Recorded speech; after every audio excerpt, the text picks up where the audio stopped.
Les 5 choses à retenir du Sacre des Bleus. Couronné après 2 ans de disette, le 15 de France offre enfin un 2e trophée sous l'air Galtier. Un exploit pour l'équipe de France qui a oscillé entre le très bon en Irlande et le moins bon en Angleterre. Mais alors, à tête reposée et avec un orteil dans la Coupe du Monde 2027, quelles sont les choses à retenir de ce tournoi ? On t'en avait parlé pendant le tournoi et à juste titre, il a été monstrueux. Sûrement l'un des meilleurs joueurs de la compétition, le 3/4 centre a assuré sa place pour les prochaines années. Avec plus de 300 mètres parcourus durant le tournoi, il est le 3e meilleur français dans le domaine. Un impact offensif qui s'est bien fait ressentir face aux Écossais où l'originaire de Nouméa a inscrit 2 essais cruciaux. De très bonnes stats offensives qui sont ponctuées par un abattage défensif monstrueux. Car oui, à un poste où la rigueur est de mise, il faut savoir défendre. Et ce n'est pas un problème pour Yoraim Moefana, 2e meilleur plaqueur français sur la compétition. Ce qui est sûr, c'est que le joueur bordelais a enfin mis tout le monde d'accord.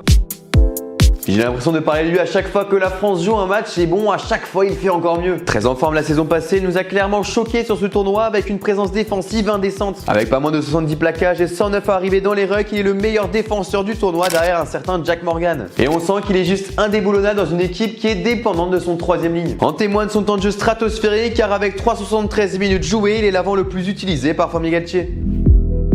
Promis, c'est le dernier cas personnel que je t'évoque, après on va parler d'effectifs. Mais j'aimerais quand même remercier Maxime Lucu à qui on doit ce trophée. En dedans l'année dernière, alors qu'il avait été aligné une grande partie de la compétition, il ne voulait pas faire 2 fois la même erreur. Et franchement, il reprend les rênes d'une sélection privée de son capitaine avec brio. Avec un jeu au pied ultra long qu'on lui connaît bien avec l'UBB, le demi de mêlée bordelais a assuré l'essentiel. Il a collé le ballon, il a éjecté rapidement et il a même été vu 11 fois au plaquage ce week-end. Un chiffre juste stratosphérique pour un numéro 9 qui nous rappelle forcément les prestations d'Antoine Dupont. Alors juste pour ça, on se doit de relever la prestation de Lucu qui à 32 ans fait encore le boulot et avec la manière.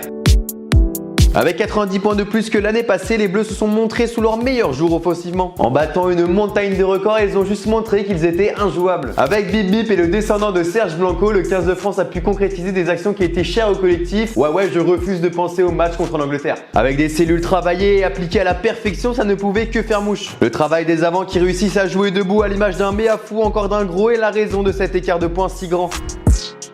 On sait que pour gagner un match, il faut dominer en mêlée et bien pour le 15 de France, il faut croire que cet adage est réel. Monstrueux dans l'exercice, les avants français finissent le tournoi avec 91% de réussite dans l'exercice. Le 15 de France n'a plus peur de compter sur ses avants comme on a pu le voir en mêlée ou bien en maul comme ce week-end face à l'Écosse. Sous la tutelle de joueurs comme Aldrit ou encore Boudéan, le pack français est redevenu ce qu'il se faisait de mieux au monde. Un point important qui pourrait nous permettre d'être enfin à la hauteur face à des équipes très combatives. Et ça, on le saura assez rapidement face à l'Afrique du Sud en novembre au Stade de France. En attendant, on va un peu profiter de ce triomphe et ranger le maillot bleu avant la tournée d'été. Mais alors, qu'est-ce que tu retiens de ce tournoi? Quel joueur t'a marqué? Dis-le moi dans les commentaires et si tu as kiffé, n'hésite pas à t'abonner à Cop Rugby.